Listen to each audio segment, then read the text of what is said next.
Amis téléspectateurs, bonjour et bienvenue sur Une Minute dans le Monde depuis le studio Rekia Madougou. Débutons cette session d'information par la visite de Volodymyr Zelensky qui est à Washington pour tenter de convaincre les États-Unis de continuer à aider son pays à se défendre contre la Russie. Au Congrès, le président ukrainien s'est heurté à l'intransigeance des républicains. Une situation déplorée lors de son passage à la Maison-Blanche. Ce que veulent les républicains, c'est un engagement de l'administration Biden à prendre des mesures drastiques pour contrôler les flux migratoires à la frontière sud. Faute de quoi, ils ne voteront pas la demande de financement supplémentaire pour la sécurité nationale qui comprend plus de 60 milliards de dollars pour l'aide à l'Ukraine l'an prochain. Selon Volodymyr Zelensky, la discussion a été amicale mais franche derrière les portes closes du Congrès. Faute d'engagement pour le futur, Volodymyr Zelensky repart avec 200 millions de dollars d'armes anti-aériennes et de munitions. Peut-être la dernière tranche d'aide avant un moment.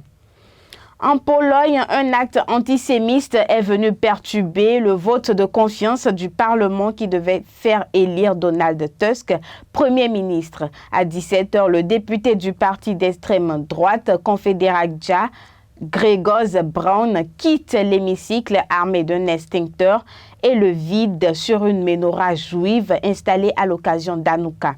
Connu pour ses propos sulfureux, Grzegorz Braun a été exclu de l'hémicycle et écope d'une sanction financière. Il n'aura finalement réussi qu'à retarder le vote de confiance de Donald Tusk, confirmé au poste de Premier ministre avec 2 heures de retard hier soir. Il doit être investi par le président Andrzej Duda ce matin à 9h avant de prendre officiellement la tête du gouvernement. En Côte d'Ivoire, les contrôles judiciaires de Maurice Kakou Gikaroué et de Pascal Affi-N'Guessan lors de la présidentielle de 2020 ont été levés. À la suite d'une requête de mes conseils, la mesure d'astreinte au contrôle judiciaire a été levée, a annoncé lundi Maurice Kakou Gikaroué lors d'une conférence de presse. De son côté, Pascal Affi-N'Guessan, Premier ministre sous Laurent Gbagbo et président du Front populaire ivoirien FPI, a indiqué que son contrôle judiciaire avait également été levé.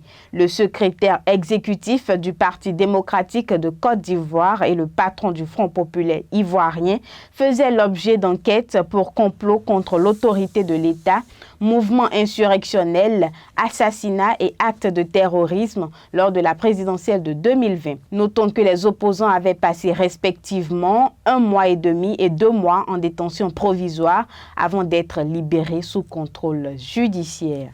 La MINUSMA, mission de l'ONU au Mali, a officiellement mis fin à ses activités. C'est ce 11 décembre que le camp est levé après 10 ans de déploiement dans ce pays, pourtant toujours sous menace du djihadisme. Près de 200 membres de la MINUSMA sont tués dans des actes hostiles essentiellement perpétrés par les groupes armés affiliés à Al-Qaïda et à l'organisation État islamique sur un effectif d'environ 15 000 soldats et policiers venus d'une multitude de pays. En ce qui concerne le Bénin, le rapatriement de ces soldats est effectif à plus de 75%. Sur les 250 soldats béninois opérationnels au Mali, 223 sont retournés au pays. On note encore sur place près de 3 dizaines de soldats béninois qui reviendront au Bercail dans les prochains jours.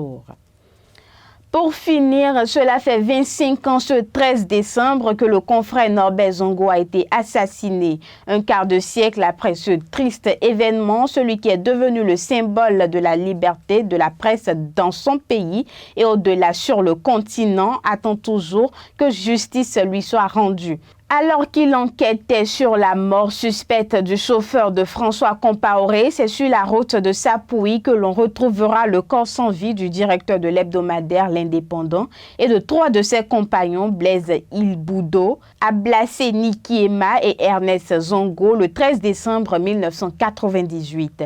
25 ans plus tard, la famille et les avocats de Norbert Zongo attendent toujours l'ouverture d'un procès où comparaîtrait le frère de l'ex-président Blaise Compaoré, François, et que la famille soupçonne d'avoir donné l'ordre de cette exécution sommaire.